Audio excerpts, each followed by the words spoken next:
Well, hello, Mr. Fancy Pants. I got news for you, pal. You ain't leading but two things right now. Jack and shit. And Jack left town. Hey, you guys. Hey, you guys. Hey, you guys. Hey, you guys. Welcome to the Hey You Guys podcast. I'm Rob, this is Liam. And this week, to start off our Halloween horror season, we watched Army of Darkness. Or if you're in the UK, Army of Darkness, The Medieval Dead. Or in Japan, Captain Supermarket. Following the success of another Sam Raimi film, we should cover on this podcast at some point, Darkman, Universal Studios quickly greenlit the sequel to Sam's Evil Dead franchise, making this the first and last big studio film that Bruce Campbell ever starred in as lead actor.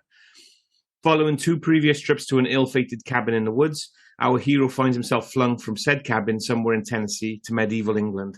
Yep, that's how time travel works, and I won't have anything else said about it.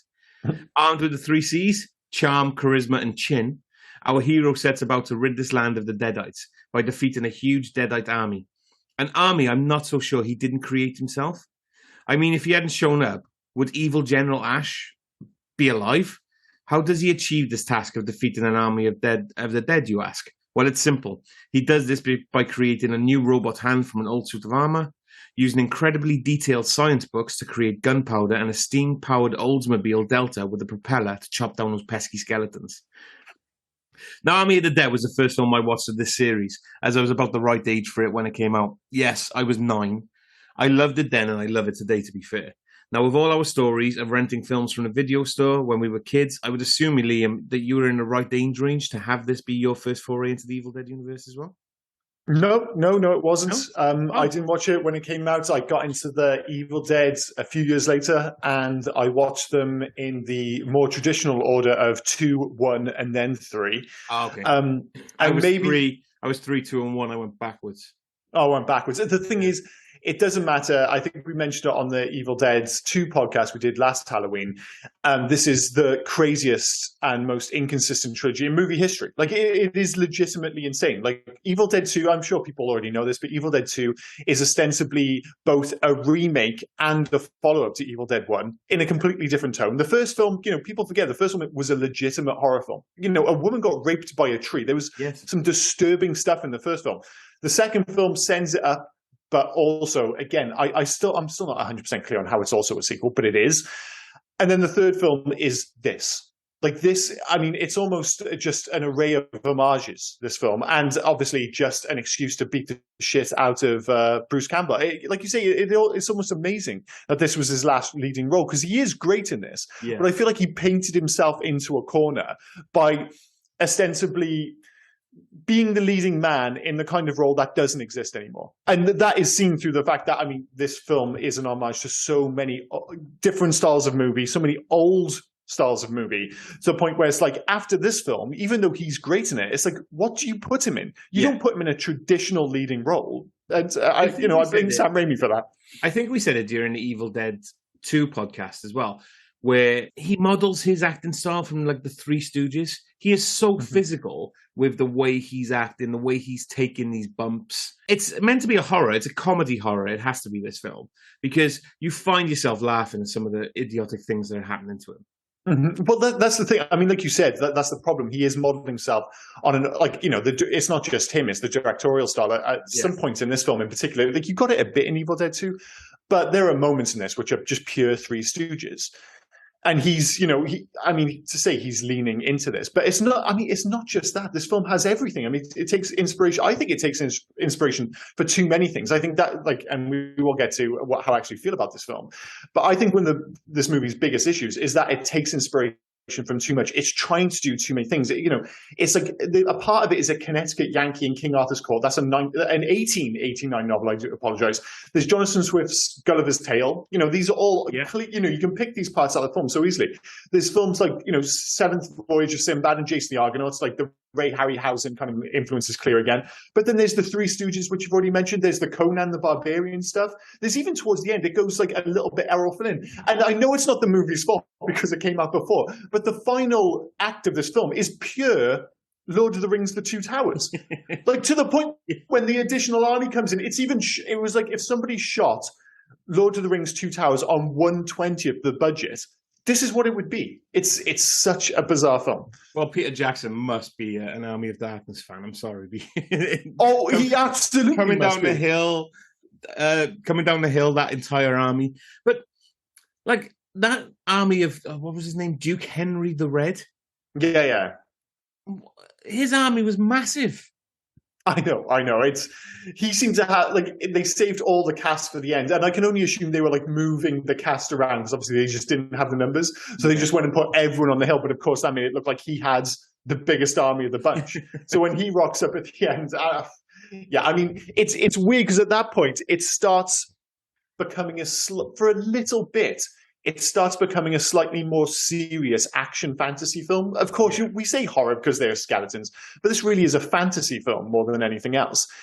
But then all of a sudden, like you said, there's the Oldsmobile, the fact that it goes, like, again, wacky races for like 10 minutes when he's got the car with the propeller and everything, and it all gets a bit silly. And I mean, obviously you mentioned the fact that you love this film. It was always my least favorite of the trilogy. And my favorite, see, because... well, again, it could be down to when you watched it. It was the one that got me into it. So it was, and I've always been, you've already said it, fantasy. I've always been a fantasy fan, which is really weird. As a guy that loves, I think I've mentioned this before, as a guy that loves fantasy, not a huge fan of Lord of the Rings or Harry Potter. But yeah, Lord of the Rings in particular is the big surprise because I'm not massively into Harry Potter. And I think for us, and I may have mentioned this before, that's an age thing. We were in the perfect age group not to be into Harry Potter because it came out, it hit big just as we were going into college and stuff. So the idea, as you're going into college, someone's saying, oh, do you want to watch a film about kids going into high school? You're like, that's like the lamest thing in the world. So we were legitimately the perfect age not to be into Potter. But Lord of the Rings, I mean, dude, it's like you being massively into sci-fi, but not like in Star Wars and Star Trek. I mean, to say you're a contrarian, I'm a conundrum upon myself because I love like Willow. I think it was the fantasy that I grew up with. I just can't shake them, and it was the same with this. Like, to me, this wasn't a horror. Like I said, I watched this film when I was 9. I'm sure I was 9 or 10 when I watched this, and it was just a fantasy film. It was just fun to watch, and yes, I can't shake nostalgia. I know we tried to do it on this podcast, but I can't shake nostalgia because if I shook nostalgia, there's a lot of things to question. Like the fact that he's able to, like I've already said, he's able to make that Oldsmobile Delta. He's able to make his hand work in medieval time, gunpowder. Yeah. A guy who, let's not make him like a guy who works in a convenience store. You know, this isn't some kind of like superhero guy. Only from this film. They don't mention that he worked in a convenience store in the other 2 films, do they? I'm not sure. Did they not mention it in the second film? Well, the thing is, there's so much in this film, and you know, you used the kind of clip at the start, you know, with some of his more famous quotes, and I think it was similar to stuff we brought up on things like what was it, Beverly Hills Cop, where most people, I think, kind of revere the second one. Yeah. But a lot of the quotes and the memorable moments, I think a lot of people, it comes from Army of Darkness. You know, and I think that a lot of the stuff, like you said, an Army of Darkness one. And this is the film, even though he's front and center in the second one, this one is much more Bruce Campbell's movie. I mean, you know, they go out of their way at the start, like an Elvis, not Elvis Costello, Jesus Christ, he's the singer. I'm trying to think of a 50s or 40s actor and it's just dropped out of my head. But, you know, it's not just Army of Darkness. It's billed as Bruce Campbell versus the Army of Darkness. Again, another throwback to, like, you know, the golden era of cinema. And I don't know, like they really are saying, well, this is Bruce Campbell's movie in a way that maybe the second one wasn't. And that's where so many of his catchphrases go. I know the second one had like groovy and stuff, but this one has so much more. And they're really leaning in him as being something of a quip machine in this film. And again, I actually think that's part of the problem because what the second one had and why I think it's still so revered and why it's held in such high regard is that it has this like unbelievable balance between comedy and horror, which I don't think is being matched since, where it really kind of, you know, it's such a fine line to get that right, this special kind of alchemy. And in this film, I don't, like, it sounds so negative when I say I think that this film is the Batman and Robin of the Evil Dead trilogy. But what I mean is, like, obviously he's had success with Evil Dead 2 and that move to comedy, and he's doubled down on all the wrong things. And I think that balance, that balancing act, which was, kind of pulled off to such a great extent in the second film, isn't done so well here. He's gone too far into comedy, too far into Bruce Campbell being a legitimate buffoon, that I'm like, I don't know, it just doesn't have an impact. It's fun for sure, but it's also maybe a bit too silly. I mean, you're going to disagree, of course, but I don't know if I will. See, I said I love this film. I enjoyed this film, but maybe it is because of the silliness. Like this film is ridiculous. It is absolutely ridiculous. The premise is stupid. The way it's acted is stupid. The way the characters make decisions is stupid. But for some reason, for me, it all falls into that giant melting pot and just coming out with something that's just magic. Like, I get it. But I really enjoy what's on screen. I wanted to ask you, right? Like every film at the moment, they've recapped the very first one. I went to the cabin in the woods. Linda got raped by a tree. Second one, I went to the cabin in the woods. Linda got raped by a tree. This one, Army of Darkness, same one. Went to the cabin in the woods. Linda got taken. I'm now in medieval England. How the fuck did I not know in probably 10 or 15 watches of this film, Linda was Bridget Fonda? Yeah. Well, she's played by a different. Linda in is this a one, different, in this one. one. A different actress in every film. And then I completely forgot, which is really bizarre for me, because again, another one of Liam's like 80s, early 90s crushes. But I had a big crush on Bridget Fonda when I was younger. Yeah. And I was like, holy shit, Bridget Fonda's in this film. I think it's easy to forget because she's in it so briefly. Oh, yeah. Like she's at the start.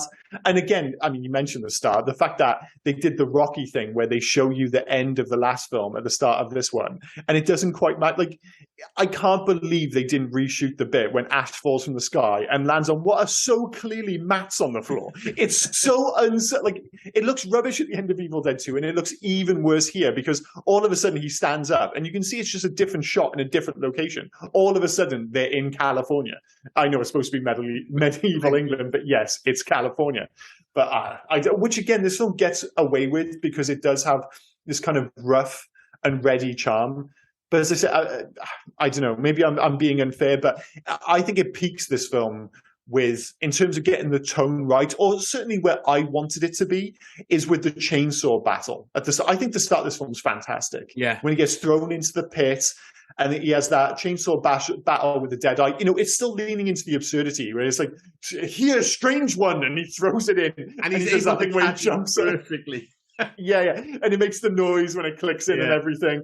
And even the bit when he needlessly uses his belt to kind of flick it onto the chain, even though he could have just, I don't know, grabbed the chain. Yeah. It makes it's dumb, but at that point, I'm like, oh, this feels like the follow-up, the medieval follow-up to Evil Dead 2 I was hoping it would be. And just from there, I just feel like it gets dumber and dumber. And you said about they landed on the mat. When he landed, you could clearly see he landed on mats. I was questioning two things as well, and because you brought the pit up, that's the part where I questioned. It's just a little bit of continuity. You think, come on, you could have noticed that. Like when he flicks the belt on, when he takes the belt off, he flicks it on, and it's buckle side on to the chain. But with the next shot, then he's holding the buckle. I'm like, come on, that's so. And then when he gets out of the pit and he starts having a conversation with them, and it's doing a 360 camera shot around him, and he doesn't have his shotgun in his... 100%. I literally said to my wife when I was watching it, I was like, where the hell did the shotgun come from? Where the fuck did that come from? Because all of a sudden, I mean, let's not forget, he managed to do 3 shots without reloading. Yeah, totally. But it just appeared out of nowhere. Yeah, it really does. And the thing is, it's one of those things, like even when he shoots the Deadites, it's like holding, like, again, in terms of a silhouette, Ash might be one of the most famous silhouettes in movie history at this point, with the chainsaw and the shotgun. It looks great. But shooting a shotgun one-handed is actually practically a nightmare. And even in this film, it looks awkward. Like he kind of holds it in front of him, but he has to go straight on because it kind of jars back into his chest. And it's one of those things, it's just not quite as cool as it should be. But, when you think of Ash, that's what you think of. And it's, I think another issue with this film is that they do away with the chainsaw quite so quickly. It's like, when you think of Ash, you do think of the chainsaw. He's always Chainsaw Man. Yeah. Yeah, and I forgot in this film how quickly and maybe, that's my issue with the film, because I think at that point it's not quite as good as, the start is fantastic. He gets the chainsaw, he has the fight with the Deadites, but then he creates miraculously, you've already mentioned, the kind of mechanical hand. And for the rest of the film, he's just another dude, isn't he, kind of thing. And like even he does that scene when he crushes the can with his hand, but it never really comes into play in any meaningful way. He just has a hand. That's it.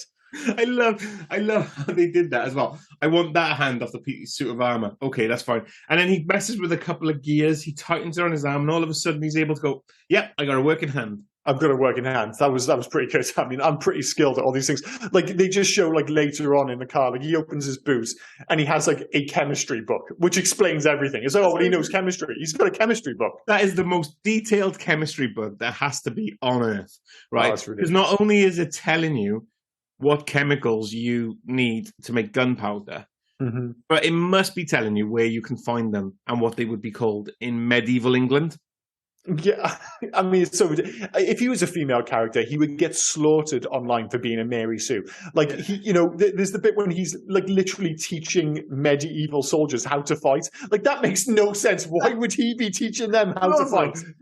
That was 6 moves or 3 moves, wasn't it? Ha! Ha! Ha! And that was it. Yeah. But of course it works because he's Bruce Campbell. And you do let all this stuff go. And, I am being critical of this film. And I do think it has a lot of issues. And I stand by the fact that I think it's the weakest of the trilogy. And a lot of my criticism comes from the fact that I'm invariably comparing it to Evil Dead 2, which is one of my favorite movies. Like Evil Dead 2 is maybe a bit of a masterpiece, in terms of a genre masterpiece, certainly. And this, I think, falls quite a bit short of the second one. But most of the shortcomings of this film you can forgive because Bruce Campbell is so good. And he's like, make no mistake, he is a complete dick. He's super misogynistic. He's an absolute buffoon. You shouldn't like him. Like a comparable character to him, and obviously they stole a lot from, he's based vaguely on Bruce Campbell, I suppose, is someone like Duke Nukem. But Duke Nukem doesn't have any of the charm of Bruce Campbell, so he's just a dickhead, especially nowadays, like 20, 30 years later. You're watching it and just like, well, like Duke Nukem's just lame now. Bruce Campbell's not. Like, he is, well, no, he's simultaneously lame and also awesome, and that totally comes down to Bruce Campbell. What's that line he does to Embeth Davids, where it's where she comes to grovel at his feet, and he's like, "First you want to kill me, now you want to kiss me." And he spits like some food out. Blow. Yeah. I said that again. One of the moments I looked up, I was like, did he just say blow? Yeah. And like, am I missing a meaning, or does he literally mean blow me? Is that it? No. But that same scene, right? When the Deadite comes around and does the usual "I'm going to swallow your soul" thing. Did she say that, or was it the woman at the end? No, it was the woman at the end who said, "I'm going to swallow you." Yeah. When she's pretending to be dead, like his whispering was insane. He grabs the king's hand by his robot hand, and then says, "It's a trap. Grab an axe." Like, you're telling her your plan. If you know it's a trap, you would tell, like, she's going to lay there while you get an axe. Yeah. Again, speaking to the fact that he's pretty dumb, but then, for every dumb thing he does something heroic. For every horrible act, for every misogynistic thing he says, he does something quite heroic. Yeah. And he's again, you talk about like a balancing act between, like, it's so easy for this character to be just completely unbearable. Like, if it's not Bruce Campbell, I'm not sure how many actors legitimately in the world could have pulled this off. Well, that's in the way that Bruce Campbell didn't they? Because they've tried to remake it so many times. But never like this. No, they've always gone like pretty dark, haven't they? No, not with, because I know they've done the Evil Dead, and there's one coming out next year called Evil Dead Rise. Yeah. No, what I mean is there was always talks of remaking the Ash character. Yeah, you can't. Like at one point, Sean William Scott, I think Stifler was going to be Ash, because they were trying to get that stupidity part of it, I guess. But I can get that. Yeah, but you're never going to capture. And no, and he doesn't have the look. You won't get a Harrison Ford again to do. You won't get somebody that covers Han Solo. You won't get somebody that does Indiana Jones. You won't get like all the characters we grew up with. You will have a hard time matching what you got. But more so with Bruce Campbell, You won't get anyone that will capture, and I'm just going to say it again, capture the magic that Bruce Campbell gives to the character of Ash. Which is totally correct. It's totally correct. And a big part of that as well is the fact that he, again, it's not just his acting style. He looks almost perfectly a 50-50 split between a buffoon and the most handsome man you've ever seen. He's so handsome. But he also looks quite silly. Like like he's got that ridiculous chin, but it works. And again, I think it all leans into, we mentioned at the top of the podcast, the fact that this was the last time he was a leading man. And I think it's because outside of Sam Raimi, I think anyone else looks at him and like, I don't know what to do with him. I legitimately don't know, because he's got leading man good looks, but he also looks like an idiot. And I think, you obviously a lot of actors get typecast, but Jesus Christ, I don't think there's anyone more typecast than Bruce Campbell as Ash from the Evil Dead. It's just outside the Evil Dead films or Sam Raimi films. Can you name films that he was in? I can give the thing is, you mentioned the fact that he's never been a leading man. I would argue there is one, but it wasn't a massive film, and I love the film. It's Bubba Hotep. Okay, Bubba Hotep.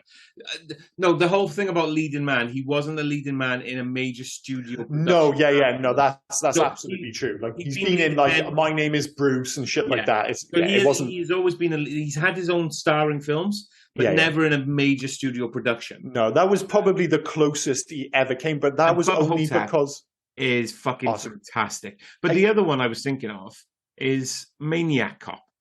Oh yeah. He was the lead in Maniac Cop, I believe, and I don't think I think he killed him off in number 2, but But they're the only films I could think of outside of Sam Raimi-esque films where he is like an actual star. Well, he's just there's just some people where it's just like this perfect fit, and it's just he's maybe not a movie star. He's just Sam Raimi's movie star, and in his style of movie. And we haven't mentioned Sam Raimi, and another reason that this film is both ridiculous and works so well is because it's just kind of a wash with Sam Raimi's style of direction. Like, I criticized it for the fact that it's maybe one homage after another, but despite the fact that it is that, and it definitely is that, it's always imbued with Sam Raimi's unique directorial style, which, I think is something to be celebrated, because you don't really see it anymore, even in Sam Raimi films. Like, Sam Raimi, certainly in his earlier career, was an absolute auteur in the same way, a visual auteur, certainly, in the same way that, say, like Tim Burton was. Like, you could put on, maybe if you're thinking something a bit more modern, like you could argue the Coen brothers, maybe not all of their films, Old Country for Old Men doesn't feel like a classic Coen brothers film, but if you turn on Fargo or, Big Lebowski in these films, I think within 5 minutes, you're like, oh, this is a Coen brothers film. You don't need to be told. And it's the same with Tim Burton. And for a long time, it was very much the same with Sam Raimi. Like, you go back and watch Darkman, that it's amazing that was a major motion picture, because it's got such a unique style. And he even, to an extent, brought it to Spider-Man. But I think, like most directors, and this includes Tim Burton, that has been chipped away. Like, when if you watch, say, Doctor Strange, the recently directed, the one directed by Sam Raimi, he's homaging himself at times, because he can't imbue that film with the same sense of Sam Raimiism that he was allowed to with, even to an extent, Spider-Man. It's got to fit within a template nowadays. That's the problem. So he can have nods to his own films. He can include homages to his own films, but he can't direct it in that same style that he used to. And again, what was it? Dumbo, that was directed by Tim Burton. I'm not sure I could have immediately picked that out as a Tim Burton film. And it's a bit of a shame, because you go back and see their output from like the late 80s, early 90s. You're like, oh, that's a Tim Burton film. That's a Sam Raimi film. And I think it is something which I both celebrate, and I'm a little bit sad because I'm not sure if you really get it anymore. But certainly not with these kind of budgets anyway. As most directors go on, especially with our day and age now, you get that with quite a lot of them. I mean, I'd argue that you get the same with Steven Spielberg. You could pick out Spielberg films in the 80s, 90s, maybe even early 2000s, but Spielberg releases a film and you go, oh, shit, that was a Spielberg film? I'm not sure if he's got quite the same... He's got obviously visual styles, like a lot of he films reactions and stuff like that rather than the actual scene and stuff, whatever. It shoots a lot from like a child's point of view. There are definitely directorial styles, but I'm not sure if he's an auteur in quite the same way, where you could almost be shown a still of a Tim Burton film And you're like, well, that's Yeah. Tim Burton, and like I think more Spielberg's issue is that his latest films just aren't quite as good and haven't been quite as famous, I suppose. But yeah, I can't think of two. The only one I can think who maybe gets away with it, and again, it's closer to your Spielberg comparison, I suppose, is someone like Nolan. Because he's been so successful that he is just given all the money in the world and told, well, you can just make the movie you want. It doesn't have quite the same visual text, but I think he's got a style which you can pick out. But again, still nothing is busy or like Sam Raimi's directorial style. And the last time I think he truly filmed in this way was Drag Me to Hell, 2005. Yeah, oh God, was it 2005? I think so, Fuck, that's depressing. Yeah, that was the last time a Sam Raimi film truly looked like a pure Sam Raimi film to me. So it is great going back and seeing in this film where I'm sure there was a bit of pushback from the studio, and I know they had some issues with Universal in the future, that was for sure. But yeah, this is almost Sam Raimi unfiltered to a fault, I would say. Apologies, Drag Me to Hell was 2009. I was only 4 years off. That makes me feel a little bit better. Not much better, but a little bit better. But the thing is, we talked about it's like maybe the reason that like you said, this was the last time that Bruce Campbell was leading a major motion picture, and the last time, certainly for a long time, that we heard about Evil Dead or Army of Darkness was the fact that it was a very modest hit, to say the least. It didn't make a huge amount of money. Well, it was quite interesting the way it came about, because obviously he did 1 and 2. He did Evil Dead on a shoestring. He got a bit more money to do number 2, so he had to do number 2 as kind of like a rehash of number 1. Mm-hmm. And it was the same. And then Darkman came out in the studio. We're like, right, we'll finance your next idea, because Darkman was a success randomly. As you said, that shouldn't have been a success, but it was. So they said, all right, then he wants to do an Evil Dead 3. But he didn't think that they were going to let him do a straight-up sequel. So actually, half of the film was actually going to be more cabin in the woods stuff.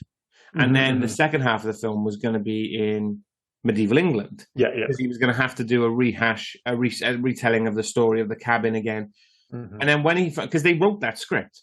Yeah. But then when he found out then that they were like, no, we're doing a straight up sequel. It's like, right, that's great. Then we're going to just go straight medieval all the way, because he was actually going to call it like the Medieval Dead. Well, yeah, that's what I didn't get, because they talked about the fact that they were going to call it the Medieval Dead. It was going to be set in the 1300s, where it's set anyway, and that they didn't call it that because they couldn't meet his initial vision for that. So it didn't quite have the budget, so they changed it to Army of Darkness. Yeah. But I watched this film, I'm like, don't get me wrong, the Army of Darkness is an absolutely fine title, but I was like, why couldn't it have been called the Medieval Dead? Like, there was no reason. If you watch that film, you'd be like, well, that wasn't very medieval. It's like, yeah, it fucking was. The whole film was set in medieval England. Okay, medieval England, via California for some reason. But I'm like, I read up on it. I was like, I don't get why they couldn't just keep the name Medieval Dead, which I actually think is a better name. Because, you have Evil Dead 2, and then Army of Darkness just feels like it comes out of nowhere. And again, leans into that whole Jason the Argonauts thing rather than the horror thing. As I said this morning, as I said at the beginning of the podcast, it was released in the UK, Army of Darkness and the Medieval Dead. We had the long title. We don't get that anymore. We just get Army of Darkness. But Army of Darkness. I love title Army of Darkness, but the Medieval Dead would fit with the rest of the film. Evil Dead 2, the Medieval Dead. It's a better title. Sells itself. Better. It is definitely. You said then about Jason and the Argonauts.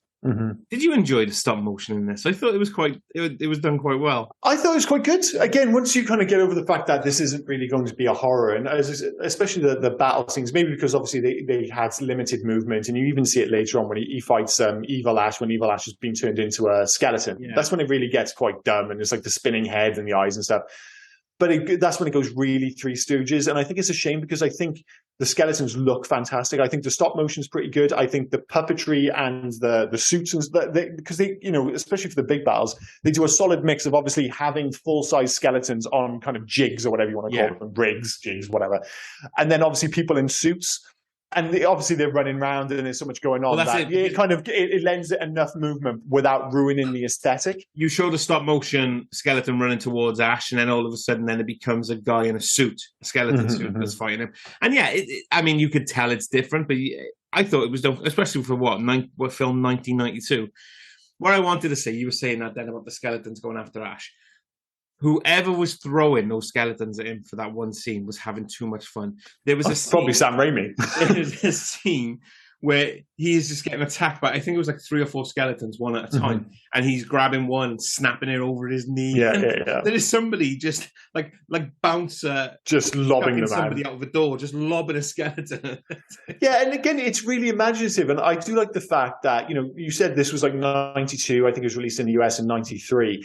Is the fact that this is at a time, we're talking about like Terminator 2's come out, Jurassic Park is coming out this year. Like the world is moving into like this new CG world. Like that's the big thing. And it's like, this is pleasingly analog. I mean, this film is so old fashioned in so many senses, but at a time when everyone else is like, CG's the thing. We're like, no, we're not only are we not using CG, but we're using stop motion animation. And it's one of the reasons maybe it's aged quite well, because it probably didn't look great in 92, 93. And when I was growing up, I was like, obviously, stop motion was already this old-fashioned thing. Like, I did think of Ray Harryhausen and Sinbad. I was like, those are films from like the 50s, 60s, and at a stretch, I know it kind of did actually go into the 80s. But I was like, that's like a dead technology. Yeah. And because it does look at times quite cheesy, and again, it suits the tone of the movie, I suppose, it does give it a timeless quality. And it does allow you to kind of, we mentioned the inconsistencies, the fact you're willing to forgive them because they're all over the place. Like it feels purposeful. Like, it's pleasantly ramshackle, I suppose. And that's kind of painted out in the post as well. Although one of my biggest disappointments, I think, for this film is that the film just isn't as awesome as the poster. I was like, I love the Frank Frazetta like painting. Frank Frazetta famously did a lot of the Conan artwork, which kind of, dictates what we think of when we think of the character. Obviously, we think of Schwarzenegger now, but certainly like leading into the comics, that was where the kind of visual style of Conan was established.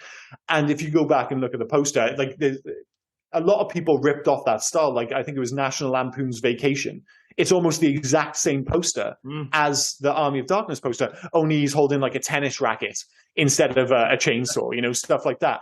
But the posters do show that perhaps the studio didn't know what they had or weren't sure exactly what to do with it, because I'm not sure if you've seen the other poster for this film, but it's much more traditional 80s, and you can't see Bruce Campbell's face because he's got both his arms up in the air. One's a chainsaw, one's the shotgun. It's absolutely shredded, and it looks like a classic 80s action horror poster. Like there's no hint of comedy. Like with that poster, they were trying to trick people into the cinema. Like how foreign language films, if they get released in the cinema over here, nobody talks because they want to trick people into going to the cinema, and they suddenly get there and go, wait a minute, this is French. Like they literally, I've heard it happen to people I know, where they got to the cinema, like, I had no idea this was in French. I thought it was just but the trailer doesn't show anything. They're just trying to pull the wool over your eyes. And I think it was the same with this. I think some people went in expecting an 80s action movie, and they got in and they got this, which is anything but. It's not a horror film. It's not even really an action film. As you say, this is comedy at the front. Like, we talked about Evil Dead 2. It's a horror comedy. This isn't like, this is a comedy action horror. Yeah. I'll give him that. You were mentioning the poster, the one where I do know the poster you're on about, the one where he's chucking his arms up in the air. Yeah. Behind him.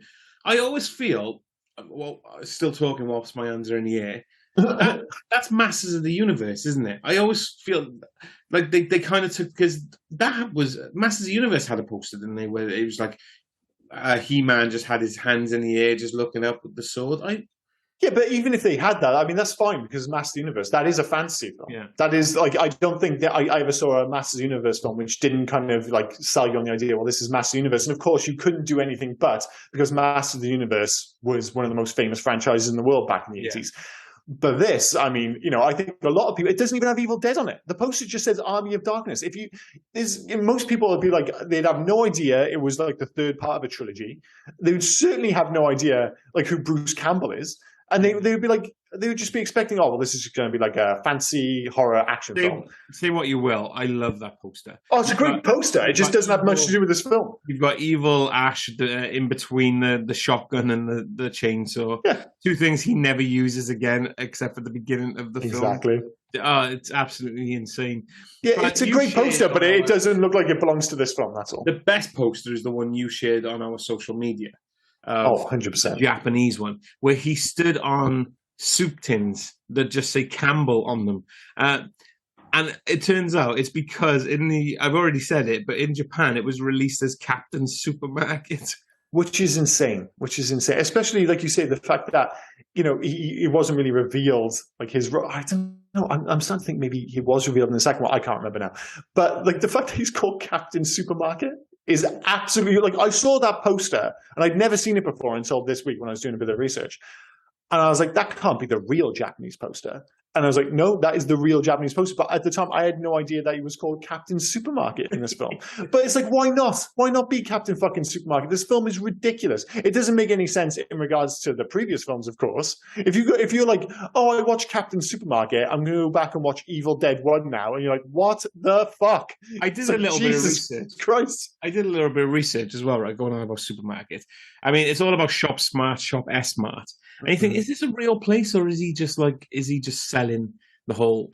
It's a real supermarket from Mexico. It's a Mexican chain of supermarkets, S-Mart. Yeah. Well, they've got a whole bunch, Kmart, all those, so why not have an S-Mart? But yeah, so I mean, speaking of Ash, though, I mean, I guess, and it seems like a bit of a lame question nowadays. It's something we ask about so many of these films, but it's like, would Ash fly in 2022? Like, would this film work? Like, some of the stuff, and, I think one of my biggest issues with this film is how, not so much how Sheila is sexualized and stuff like that. I mean, she's hardly given anything to work with. She has no characterization whatsoever. But she's just like, the fact that it's like, give me some sugar, hail to the king, baby. All of it is, again, I think the fact that Bruce Campbell is delivering those lines means you can just about get away with it, because it is misogynistic as fuck. But because it's Bruce Campbell and he's such a buffoon, maybe it's hard to take seriously, so he can get away with it. But I feel like if you take, obviously Ash is still a thing because there was a TV show not too long ago, but they had to lean even further into him being a buffoon to kind of get away with this stuff. It's like, because he says these lines and he gets away with it in medieval England to a certain extent. So I'm not sure if you'd have to make changes in 2022, but I think maybe it just about passes the test because of the Bruce Campbell effect, I think. Speaking of Sheila, there's another one that shocked me as well. Mm-hmm. Because I've always known her as Sheila from Army of Darkness. Mm-hmm. Embeth Davids. Embeth Davids. Who was fucking Matilda's teacher in the film Matilda. Danny DeVito's Matilda. She looks so different. Completely different. Yeah. They really did homely her up, I suppose, for that. Fair play, Mike. She went from Army of Darkness to the next year doing Schindler's List. Then she did Murder in the First with Kevin Bacon. And then jumped onto Matilda. Like, fuck me, she had a decent start. Yeah, I mean, that's some range, that is. And I'm glad she had that career because she didn't get anything to work with here. She really didn't get anything to work. Like, she should be theoretically the second or third lead in this film, but she just shows up. She doesn't really do anything. Her character doesn't go anywhere. And even the way she just gets left, she doesn't even get a goodbye. Like, she's supposed to be the love interest in this film. He just goes over, gives her a kiss, and just bounces. Yeah. That's it. It's to the point as well where you said she didn't have much to do in this film. She said she struggled with this film so much that she nearly quit acting after this. I don't blame her. Like, it's a horrible role. Saying that they loved her in this film that pushed her to go forward. But yeah, she nearly just, because of this film, quit acting. It was her first role. Well, the thing is, I mean, it is a shame that she didn't get more to do, but the fact of the matter is this film's 81 minutes long. The director's cut is only 87 minutes long. And it's like, well, there's no room for anything else. There's hijinks, there's Bruce Campbell being a buffoon, there's all this fancy nonsense, credits, move on to the next thing. Like, 81 minutes, that's so short for a major movie. I know it's the early 90s, but there aren't many movies below 90 minutes, even in the late 80s, early 90s. It's ridiculous. Would you argue as well that everything could have been avoided if he hadn't got the book? Oh, 100%. I mean, they were having issues, but he just made it worse. Yeah, I guess they were having issues, but it looked like every now and then one person would get stolen. I think I'd be all right with one person getting stolen by a deadite. Or I think in the end, he was like net positive, arguably, because I don't think it's quite an Indiana Jones situation, Raiders of the Lost Ark, where it's like if he didn't show up, it would have gone exactly the same way. I think by the end, the idea is that he's rid that time of the Deadites. So they didn't have a massive issue with the Deadites. They had an issue with the Deadites. He made it loads worse with his whole getting the words wrong. The famous words from, the day the earth stood still, the Gort words, Klaatu, Varada, and Niktu. They actually change it ever so slightly for this film. And I'm not sure if it's by accident. Baratu or something like that. They change Yeah. I have no idea if that's on purpose or by accident. But he makes things loads worse, but then arguably makes them better by the end. But then you have to question how many people died in the process. So I think it's probably a close call if you're going to run the numbers. I absolutely love it, where it's like, the only thing that can send you back, the only thing that can save us against the Deadites is the book. We know where the book is. It's literally down the road on an altar. Like, any one of us could have got it. yeah, but one of them will suck you into it, and the other one will try and bite your hand off, I suppose. But that's the weird thing with the book, because obviously there's the big shtick about him getting the words wrong. Klaatu, Varada. Like, all that stuff's great. But they set up the ending when they send him back to his time, and like, you have to remember the words. And they make such a big fuss out of it. And then nothing happens from it. And it's because they had to change the ending. Like, the ending you see, it isn't the original ending at all. Before you go to the ending, you said it's because he said the words wrong, right? Mm-hmm. Go back. He says the words fine. He says the words perfectly. Does he? Well, the time I think he's trying to say it, he does try and cough his way through it, doesn't he? He coughs his way through it, but if you listen, I had to rewind it twice. If you listen, he still says the word necktie perfectly. He says it through a cough. I don't think it's necktie. Klaatu, Varada, necktie. Necktie, yeah. Whatever the word is, he says it perfectly. What, through the cough? Through the cough. Like, he's trying to pull one over on them. I know, but he says the word right, so none of this should have happened. I suppose if that is indeed true, you're right. Like, the original ending, the whole reason for the original, I prefer the original ending because it's perfect Ash. Yeah, I prefer it as well. And it makes more sense with the film. Like we mentioned there, like, they're setting, you can feel that ending being set up. And when it's abandoned, suddenly that scene when they're doing the whole reminder again, like, dude, you have to get this right. It doesn't make any sense. So if nobody has seen the original ending, basically it's the same thing where they give Ash the drops and they say he has to take 6 drops and say the word.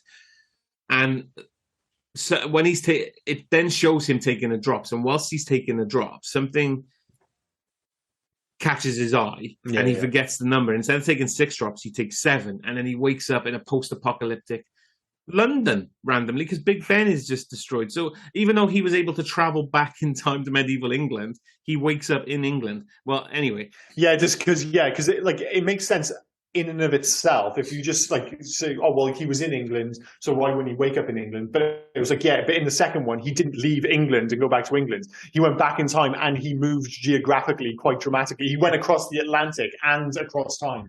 The reason for that ending, because it was meant to be Ash and an army of robots versus the Deadites. It was going to be the 4th film, but they abandoned it because people didn't like this film. So that's people didn't like the film, and the big issue was, the reason they got rid of the ending in the first instance was because the Universal just thought it was too depressing. They were just like, listen, you can't have that ending, which is silly because the whole film is really dumb. I don't think anybody would have got to the end of Army of Darkness, got that ending, and be like, oh well, that was a bummer. It's hardly Brazil. I don't think anyone's just like, Jesus Christ, that was depressing. That's so Ash. That is quintessential Ash. Like, of course he's going to fuck it up. He is the buffoonist hero I have ever seen. Oh, I don't think anyone comes close in terms of like a leading man being such an idiot. Like, you get certain actors who can pull it. The only actor I can think of who would come close and could potentially pull this off is Brad Pitt. Brad Pitt is actually quite good at playing a buffoon. He does have those matinee good looks, but he's too famous. He's not going to play Ash. He kind of does that character in Bullet Train. I don't know if you've seen Bullet Train. Yeah. He's not a million miles from that. Exactly. But he's almost, again, maybe he's too handsome. Like, that is the thing. We mentioned it earlier, where Bruce Campbell is handsome, but also looks ridiculous. Like, he doesn't look like a real human being with the chin and everything. Whereas, like, Brad Pitt, even in his like mid-50s, he looks like a fucking angel. He's so handsome. He's maybe too handsome where you're just not going to buy into it.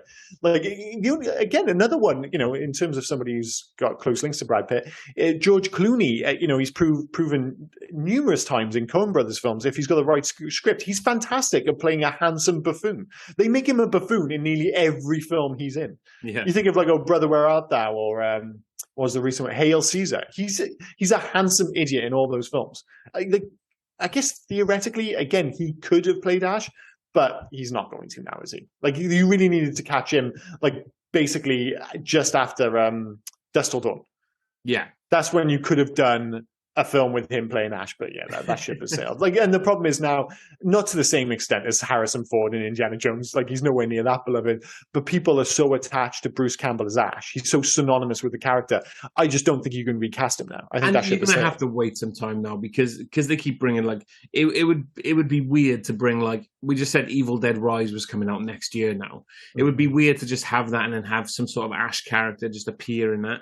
Like, well, that's what they were going to do, though. Like, instead of doing the TV show, and I am stepping into legacy a bit here, they were initially going to do a film with Sam Raimi directing Bruce Campbell in Evil Dead, what would have been counted as 5, because they were counting Evil Dead, the remake, as canon. Yeah. And then they were going to have, what was his name, the director? Fede Alvarez.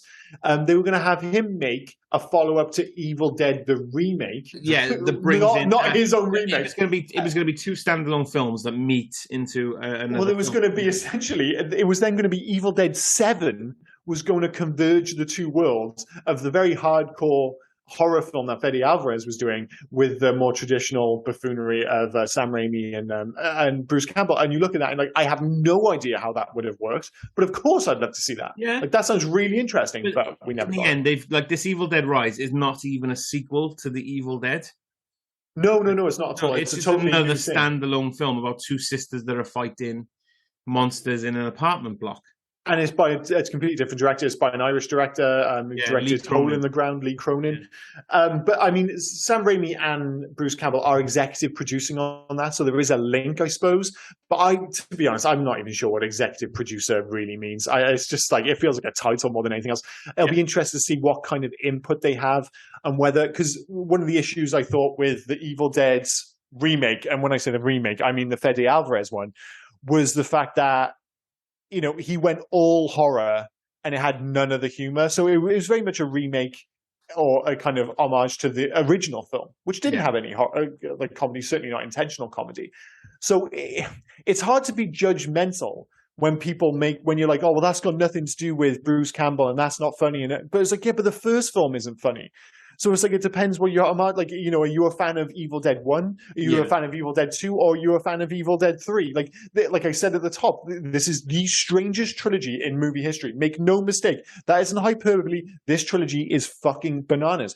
And even then, it's impossible to talk about because I'm talking about a remake. But then you're like, but isn't Evil Dead 2 a remake of the first one? Oh, for fuck's sake. It all gets so confusing. And I don't think it would have been helped by Evil Dead 6 and 7 and all that nonsense, but it would have been fun. Like, why not just keep going down that crazy ass route? Can I just say as well, we were talking about Evil Dead Rise. I'm shocked at this, right? So we did Predator, what was it? Prey, sorry. We did Prey a couple of weeks back. And we both said that we were shocked that this was, in America, a HBO Max release. Yeah. And for us, it was Disney Plus. And that's the same. This past Friday, Hellraiser was released, the remake, and that people think that should have gone to cinema, but that went straight to. Evil Dead Rise was originally a HBO Max to be released on HBO Max in April, and they've decided to give it a theatrical release. Well, the tide is shifting, isn't it? With that, like a bit of time, and I feel like Prey was maybe the last movie. And I think, if anything, that's maybe moved the conversation along. I think if Prey had been released 6 months later, I legitimately think it would have had a cinematic release. But then I think that film helped move the conversation on because it's been a big hit on Hulu. Is it Hulu? Sorry, Hulu and Disney Plus. But I think the general consensus most people have is like, it's a great film, but that should have been released in the cinema, and people are getting more and more comfortable going back. And, I mentioned it numerous times, but Top Gun in particular has really moved the needle where shit, he made an active decision on that one where he said to the company, it's like, no, we're not releasing this straight to streaming. It's not even going to streaming at the same time. I'm Tom Cruise. I get what I want. This is going directly to the cinema. And obviously he made the 100% right choice because that's made billions and billions of dollars. And it'll make a huge amount of money again when it goes to DVD and, streaming and stuff like that. So I think that combination of Prey and certainly to a greater extent, Top Gun, that will have moved the needle quite a bit. So I think films and especially if they've got confidence in it, I think it's usually a good sign. If they're like, oh, well, this was supposed to go to streaming, but suddenly, they'll have an idea of how Evil Dead Rise is looking. If they're suddenly thinking that, well, this should go to a cinematic release, that tells me that they must have a bit of confidence in it, which is good. I mean, and again, at this point, it's so all over the place. I mentioned a moment ago, whether it be horror comedy, whatever, it's like you can do what you want as long as it's a good film. I'm not it doesn't have Ash in it. That's absolutely fine. We've had the TV show. I'm as much as I love Ash in these films, I'm kind of done with Ash. Yeah, to be fair, I mean, that Ash character now, and it's the same with Indiana Jones for me. I grew up with the character.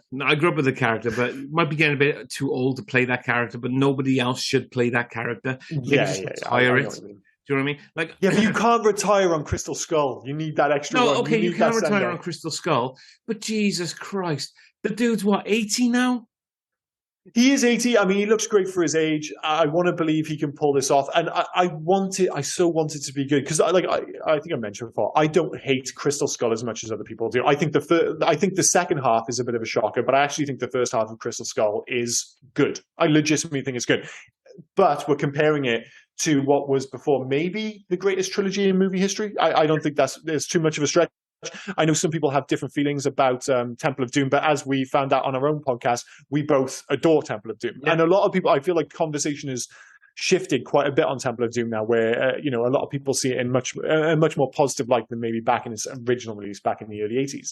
So if you take the first three films, it's so perfect. And then they did, despite me being slightly more positive, they so dropped the ball on the fourth one. So like you said, because it's Indiana Jones, because Harrison Ford, no one else can play him, you just want him to go out on a high. And I don't think it's so important for Bruce Campbell to go out on a high with Evil Dead, to be honest. But to be fair, you haven't seen it, but the TV show I've seen a lot of it. Okay. Oh, I didn't think you watched any of it. But that TV show sends him out on the right high. And it still captures the magic of Bruce Campbell as Ash, and it gives you a satisfying story for that character. So I think I'm all right with the way it's ended now with that TV show. I think so, and maybe that was my issue with Bruce Campbell, and the reason I didn't keep watching the TV show, because I liked it, but because again the nature of his character, I just found it too much.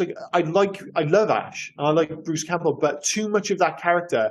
Eventually, I'm just he just comes across like an idiot and a buffoon too much. And I found myself liking the character less and less, to the point where I was like, I think I want to pull the plug. It was the same, and I know people love it, but I stopped watching Karate Kid before the end of the first season. It was just one of those things. I know we have different opinions on Karate Kid, but I love Cobra Kai. Cobra Kai.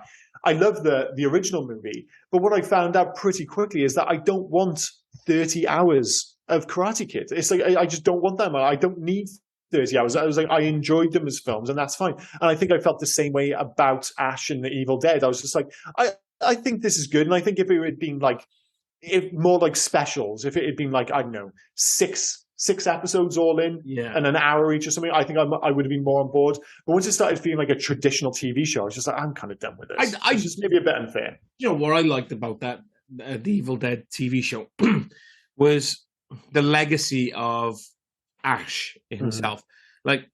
To everyone else around him, he's a guy that took his girlfriend, a popular girl from their hometown, to a cabin in the woods and murdered her.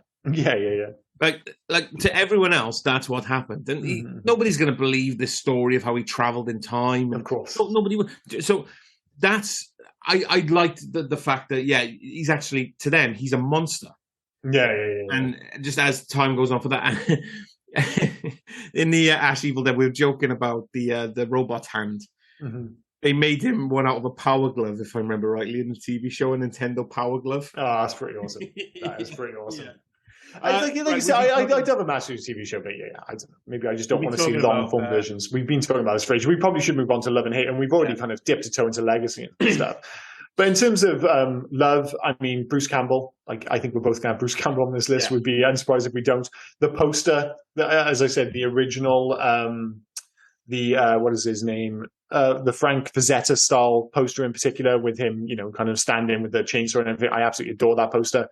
And the fact that it's the oddest ending to perhaps the strangest trilogy ever made. Like, that's what I really like. That's what stands out for me. Like, you go back and see this as a whole, it shouldn't work. And in many respects, it doesn't work, but it doesn't matter. This trilogy is absolutely batshit. And in many respects, maybe it is the perfect send-off for one of the strangest trilogies of all time. So, yeah, we'll go with that. For me, Bruce Campbell.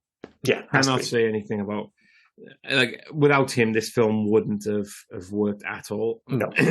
The second one is definitely the stupidity of it. Like, I love the stupidity of it. Yeah. Create, like, everything in his trunk has helped him create, like I said, I keep going back to gunpowder or a steam-powered Oldsmobile. Like, it's just, all of this is happening whilst he's fighting skeletons. And so, yeah, the stupidity of it, I have so much fun with that. And you said she didn't get much to do, but I liked what she did with it. So, I mean, and Beth Davids, I think was good in this, to be fair. It's so strange that you're saying this, because I'm looking at my list, and it basically all the stuff I dislike is the stuff you like, which maybe speaks to why we have different feelings about this. Because, I mean, I've got, hates number one is the movie isn't as good as the poster. It's not. The poster is absolutely amazing. The movie doesn't live up to it. But number two, I've got it doesn't come close to matching the second movie. But more specifically, I just don't think the tone is quite right. I know you love to see this, and there's a lot of fun to be had with this film. And again, I sound like I'm shitting on it. I did enjoy this film. But my biggest issue with it is, like, I just don't think the tone is quite right. I think they go too far down that road. I know the comparison with Batman and Robin sounds harsh, but I think they did double down on all the wrong things. Kind of similar, I guess, a modern day equivalent, maybe a more apt comparison, is Thor: Love and Thunder. Like, everyone loved Ragnarok. When you have, like, the first two films are quite serious, and then all of a sudden this third film comes in and kind of like layers in quite a lot of comedy, but it retains the kind of serious aspects of the earlier films, and everybody loves it. And because they love it, they're like, oh, well, it's because of the change. So he doubles down on the comedy and goes too far. Like a lot of people, I don't think Love and Thunder is a horrendous film or anything like that, but that special alchemy that he had with Ragnarok was ruined. And I think it's very comparable to what happened here, where that balance was perfect for number two. And for me, while it doesn't ruin the film, it's nothing that dramatic, I think it goes too far down the silly route. That's for sure. Okay. Hey, and my other issue being the fact that Sheila is criminally underwritten. Criminally, like I mentioned earlier, the fact that she doesn't even get a proper goodbye scene. He just leaves her, just standing there. Just, there's not enough minutes. This film's going to be 81 minutes, so you don't even get a goodbye. It's ridiculous. So I thought it was a bit of a shame that she didn't, or more specifically, Embeth Darretts didn't get more to do in this film. For me, King Arthur. Hated King Arthur. Yeah, he's pony as well. Or Lord Arthur, sorry. I wasn't a fan either of Henry the Red. Like, whatever their little argument between them was, it seemed pointless. He was a bit fun, at least, with like his ridiculous accent and all that jazz. And his haircut wasn't as bad as Arthur's as well, so there was that. Yeah, and finally, I hated the fact that they switched endings. Yeah, that's a good point. I'm the same as you. I prefer the original ending. I think it works tonally a lot better. And again, I just thought it was fine, the ending when he goes back to his Bridge of Fonda and has the fight with the Deadite, but it just all felt a bit silly in the way it ended. I wasn't as big a fan either. Should we move on to facts? Yeah, go for it. Yeah. I've got a couple. Yeah, I've only got a couple, so I'll jump in quick. I mean, I mentioned numerous times that it was shot in California. I still find it bizarre that rather than film in a castle, they created a castle, or they created Kandar Castle for this film in California. Like, so how much of this movie's budget went into that final section? Like, I was going to call it a Lord of the Rings Two Towers ripoff, but again, that seems unfair considering this was made nearly 10 years earlier. But I don't know, man. I feel like the budget could have gone better. Also, why didn't he film in Wales? We've got so many castles. We've got so many castles. They could have saved a fortune. I mentioned earlier as well, Bruce Campbell versus the Army of the Dead, that it's Albert and Costello throwback. That's what I was looking for earlier. Jesus Christ. And I think, again, it's one of those things that we don't get anymore. I think the closest thing we got to it was maybe Schwarzenegger at the peak of his powers. You know, it was like, and this isn't verbatim by any stretch, but you think of like Running Man. It's like a game that nobody's won but now Schwarzenegger's like giving it a bash. That wasn't on the poster, but it was something along those lines. But, you know, they would reference the movie and they would reference his name. The poster didn't mention Reed Richards. They mentioned Schwarzenegger. And that was maybe the last time we got that, other than Bruce Campbell, but not as many people noticed because it was Army of Darkness and nobody went to see it. I love how people are going nuts at you right now because you said Reed Richards and Schwarzenegger the same thing. Reed Richards was fucking Mr. Fantastic. Wait, Mr. Richard. No, fuck me. Richard Kimball was the fugitive. Jesus. Yeah. Ben Richards. Ben Richards. I was honestly, as you said, I was like, no, that is wrong. And I was trying to. The only way I could think of it was imagining the old lady. I'm putting $100 on Ben Richards. Ben Richards. Fucking hell. Reed Richards, Richard Kimball. Wait. What the fuck's his name in the film? Ben Not Richards. Ben. Oh, I said not Ben Richards. It is Ben Richards. Son of a bitch. All right. So anyway, let's move on from that very quickly. And the thing is, the other two facts I've already said. So you can just, dude, you save this podcast. For the love of God, save this podcast. Not so much a fact, but just a general, I guess, people have noticed. All three of the Evil Dead films can be seamlessly cut together. They were filmed in such a way that you would only lose some introductory footage, but you can cut all three together and just run straight through. Like Rocky. Yeah. Yeah, absolutely. Like, I think it's just there's a bit of confusion at the start of the second one when it's doing that whole weird, it's a sequel, but it's also a remake bit where they somehow pull that off. I think that's maybe when it gets a little bit sketchy. They would probably cut that off to where he buries Linda. Yeah, well, I think the thing they did with the second one is that they basically sum up the first one, but they reshoot it for the second one. Yeah. So it's basically saying, oh, well, this is what happened in the first one, but it's not with, because obviously it's a different character for Linda and everything.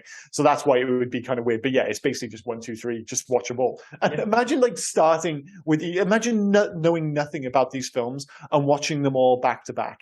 It must be one of the most bizarre experiences anyone could ever have, where you're like, oh, this is like a early 80s grimy hardcore horror film, and then by the end you've got Hail to the King Baby. Like, wait, what the fuck just happened? I would like to watch the supercut where somebody has cut it off so there's no credits, it just seamlessly runs through.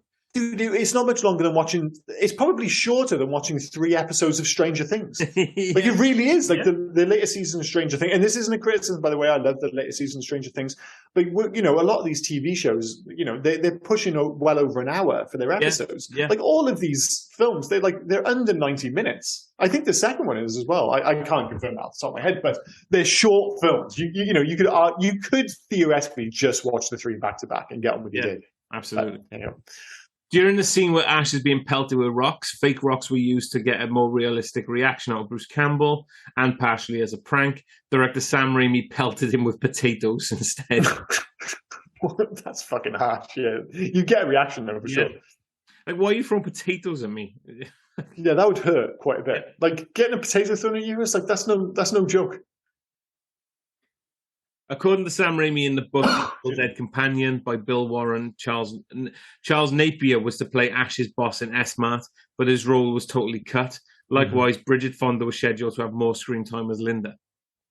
Yeah, it was a shame because she really wanted to be in the film, didn't she? Like, I think she was a massive fan of Darkman, she was a massive fan of Evil Dead 2, and she auditioned to be in Darkman, but she didn't get the role. And then she was like, I really want to be in this film because she was such a big fan of Evil Dead 2, and ended up just getting this tiny little nothing role. Like, especially like she got a little bit more of a role because of the reshot finale. Yeah. But if they had gone for the original finale, like literally all she did was like basically look up and smile at the camera in the opening scene. That is it. She wasn't in the original one. The ending.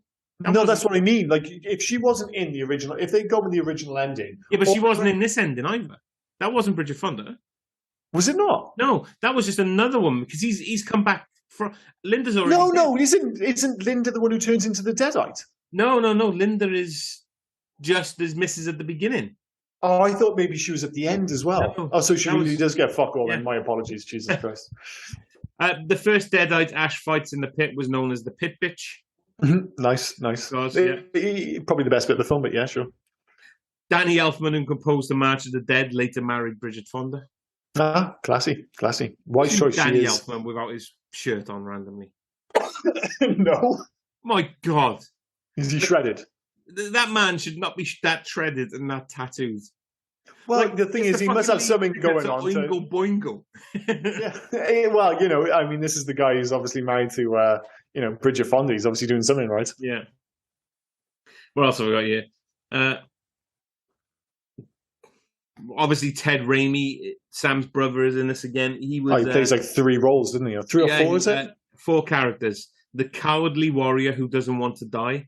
Mm-hmm. The man who shouts, "You can count on my steel," with the worst fucking beard I have ever seen. It's a terror. It's like straight out of a Monty Python film. It really is bad. It is insane how bad that is.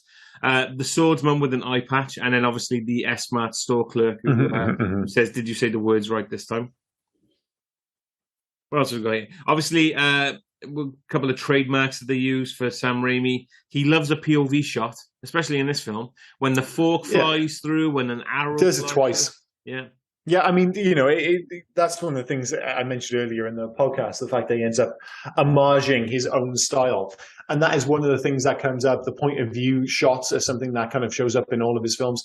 And, you think nowadays, I think maybe one of the more famous scenes that he shot is the Dr. Octopus hospital scene, when all of a sudden it's like it's from the tentacles point of view. Yeah.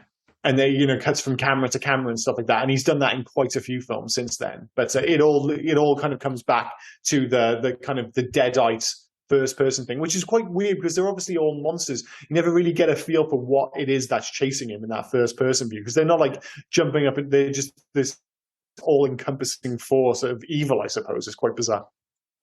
The only other one then, it has a series trademark in Evil Dead that there's an eruption of gallons of blood, but this is the first one that actually doesn't cover Bruce Campbell in the blood. Oh yeah, when it comes out of the pit. Yeah. Because he's usually covered in it, but this is the first one they don't cover him in it. He gets a bit of a whooping in this film as well, but it doesn't feel as bad as number 2. Yeah. But I think because like the second half of number 2 in particular just feels like it's just him getting tortured for like 40 minutes, which again is why it's so fantastic. I don't know why Evil Dead 2 is so brilliant, but it is. Sorry, there is one more. He got slashed while filming on his face, on his cheek, so he had to be rushed to a plastic surgeon. Oh, really? Yeah, to see it, but because they rushed him straight into a helicopter and took him straight to a plastic surgeon, they had to point out what scar he was talking about because he was still in his prosthetic makeup. So his entire face was just fucked up anyway. So the plastic surgeon. The end of the film in particular, he's just covered in scratches. He has a lot of scratches on his face. So the plastic surgeon couldn't figure out which one was real. Ridiculous. I know. They're unique problems. This doesn't happen with office jobs, does it? Jesus Christ. The thing is, we can go into legacy. We've covered most of this. I mentioned Strangest Trilogy Ever. The whole Fede Alvarez and Army of Darkness 2 crossover for Evil Dead 7, the TV show instead of the movie and all that jazz. The fact that I didn't mention before, but in the first season of the TV show in particular, they couldn't mention or reference Army of Darkness due to legal issues with Universal at the time, but obviously could for later seasons. Again, we've mentioned the fact that Evil Dead Rise is coming up next year, but in terms of its other legacies outside of that, it's like there's video games which we'll get into soon, and the fact that I think maybe Ash is more popular than the movies and the TV show that he's in. I think he's transcended the movies and the show. I don't think that many people have necessarily seen Evil Dead 2 or Army of Darkness, but I feel like everybody knows who Ash is. I feel like he's bigger than the franchise at this point. Yeah. But yeah, like I said, we've already covered most of this in Legacy when we were having a chat earlier. But in terms of the soundtrack and the score, that was by Joseph LaDuca. I mean, it is the sound of the series in many respects. He ended up doing the music for the recent video game, The Evil Dead, the video game, I think it's called. But, he totally captures the medieval tone while imbuing it with that, comedic sense of fancy horror that runs through the movie. But, it makes sense for him because he's worked on a bunch of TV shows with a similar vibe. I never really watched Xena Warrior Princess, but that's one of his biggest kind of other things that he's done the score for. And was that quite funny as well? I got the impression that was a bit of a kind of fantasy comedy as well. Probably a bit more serious, but never watched Xena, to be fair.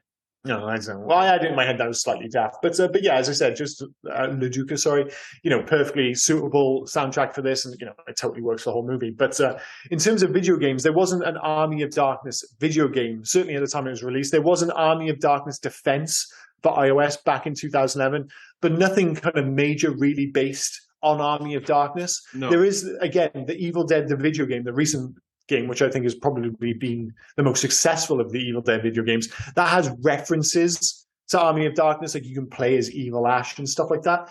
But I think all Evil Dead video games all reference back to Evil Dead 1 and 2, back to the cabin. Like that, I still think that's what people think of. And again, it speaks to the fact that this film just wasn't quite as successful, and I don't think it lives, other than maybe, yes, there are people such as yourself who have a lot of love for this film, but generally speaking, I don't think it lives quite as fondly in the memory as the first two films. But the games based on Evil Dead as a franchise, I mean, they go right back to like 1984 on the Commodore 64 and the Spectrum. But there was ones on the PlayStation, there was one on the Dreamcast, I remember, and like leading up to the most recent one. So even when there wasn't films, even when there wasn't a TV show, like Evil Dead, people have tried to make it work because it's just a great concept for a video game, because you're talking about a dude with a shotgun in one hand and a chainsaw for the other hand. Yeah. It's perfect video game. I've played most of them. I think I've played Hail to the King. I've definitely played A Fistful of Boomstick. Mm-hmm. I didn't play the Regeneration one where he had a tiny version of himself running around. Oh, yeah, I know the one, yeah. And I haven't played Evil Dead the game at the moment either, but that carries on because that brings in characters from the TV show. Yeah. That's like a real crossover. That, like, again, the fact that they bring in Army of Darkness, that's more of a celebration of the whole series. But again, if you look at like the cover and stuff, the emphasis is still on that classic Evil Dead 2, blue shirt ripped, chainsaw, shotgun, the full works kind of thing, rather than Army of Darkness. But in terms of if we were going to make an Army of Darkness game in 2022, I mean, the major thing that went to my mind is something like a Dark Souls game.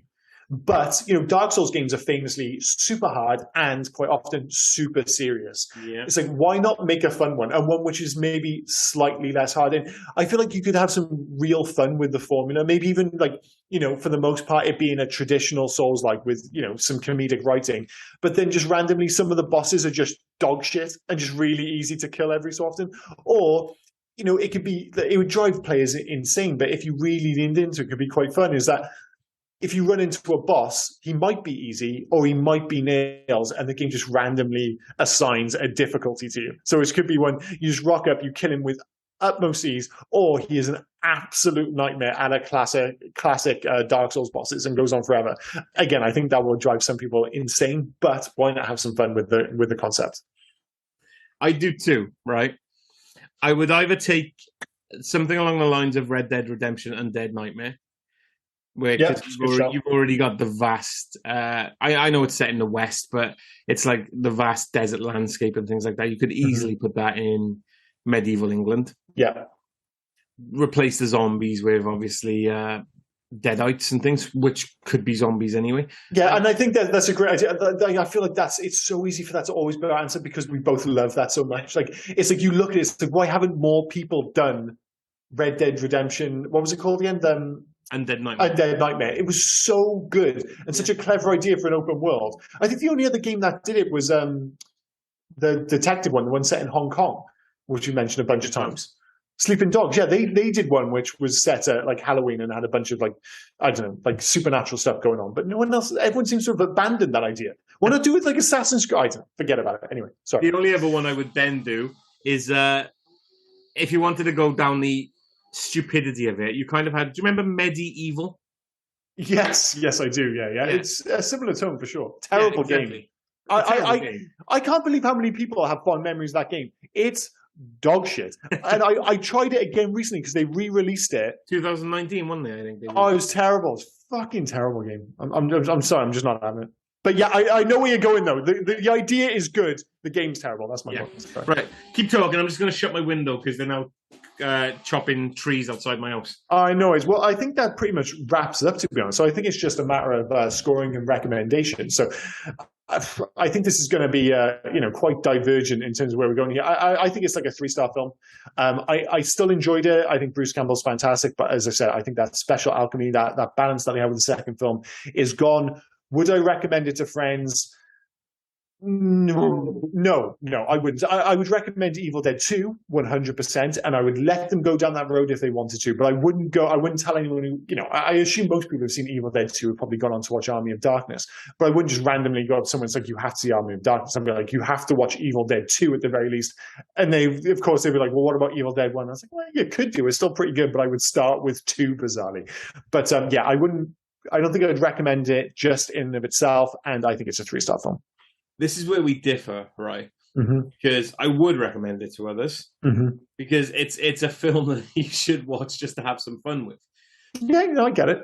But in regards to the scoring, it's a 3 or a 3.5 film.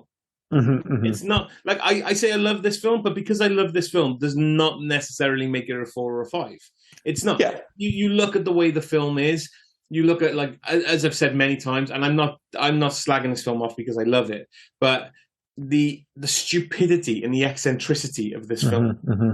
Like, it's a good film. It's a great watch. I've watched it previously. I will watch it again in the future. But that does not mean it is classed as a 4 or a 5-star film. It is 3 or 3.5 at a push. It's a great watch. I enjoy it so much, but it's 3.5. Well, we've had a whole bunch of films like this, I have no issue with that. I think we can both come to that. Like, I enjoy it, but obviously, we mentioned the fact that earlier you have so much more nostalgia attached to this film because you watched it first. And we do try and remove, especially for the scoring in particular, we do try and remove the nostalgia.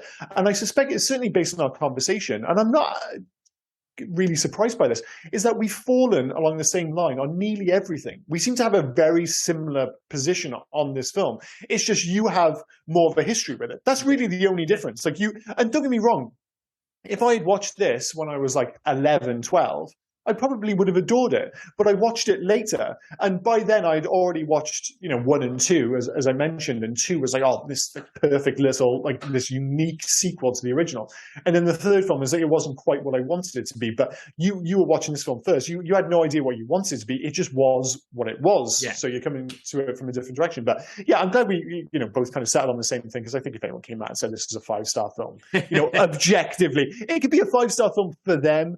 If we are trying to review it objectively without nostalgia, then yeah, a 3-star feels about right. So, so that was, Army of Darkness, the first part in our Halloween trilogy. So next week is my choice. We're going to go to a lot more traditional horror.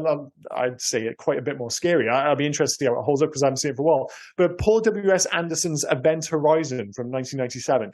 Now, for a lot of people, if you haven't seen the film, you'd be like, dude, you're doing a Paul W.S. Anderson film. Like, that guy is a pretty bad director. And I would largely agree. But every dog has his day. Sometimes the ball just rolls into that fucking far pocket. And he did it back in 1997. Again, admittedly, I haven't seen it for a while, but it wasn't just me. From my friends and I in particular, this hit when we were all like 16, 17. It was like the first time in our lives when we could go to sneak into 18 cinemas, just about kind of pull it off. And this film scared the shit out of everyone. Like, I'm usually pretty good with horror films. I love horror films, but they don't tend to stick with me. Back when I was 16 or whatever it was when I watched this, 15, this totally fucking stuck with me. I remember I worked in QuickSave and I had to go up to the stockroom and it looked like the fucking ship, like the interior of the ship. And I was up there on my own. I was like, all right, this film's fucking got in my head here. This is freaking me the hell out. But yeah, I think it was great in 97. It's totally unique as being this like fantastic film from an otherwise pretty ropey director. And I feel like it's a film that has quite a bit of love out there from those who have actually seen it. It's going to be interesting because I've seen this, I think, once, maybe twice previously. Oh, really? Yeah. Didn't get it the first time I watched it. Mm-hmm. Understood it a bit more the second time I watched this. So it's going to be interesting to watch again. But oh my god, I think Paul W.S. Anderson is dog shit as a director. So he is. Yeah. I don't like any of his other films. I didn't like the Resident Evil films. I don't stand by this idea that the first one's actually okay. You go back and watch it. The first one's dog shit. They're all fucking shit. I tried watching Monster Hunter, terrible film. Yeah. All his films are terrible, except for Event Horizon, which, living in my memory at least, was fantastic, and people clearly love it because it's had a huge impact on popular culture. Like, they're remaking Dead Space. Make no mistake, Dead Space is a remake of Event Horizon. Yeah. It's just the video game adaptation, just kind of streamlined down to one character, kind of removing a lot of the narrative. Sorry, I will give Paul W.S. Anderson his due. I called him dog shit as a director. I really enjoy Soldier. Soldier? The Kurt one with... Russell. Oh, dude, that's a bad film. I love that film. That is a bad film. I was really expecting. I was like, oh, what have I forgotten? What absolute gems he made. And you dropped Soldier? Soldier is great, mate. Soldier is great. Compared to... we're going to have to put this online. We're going to have to put this online.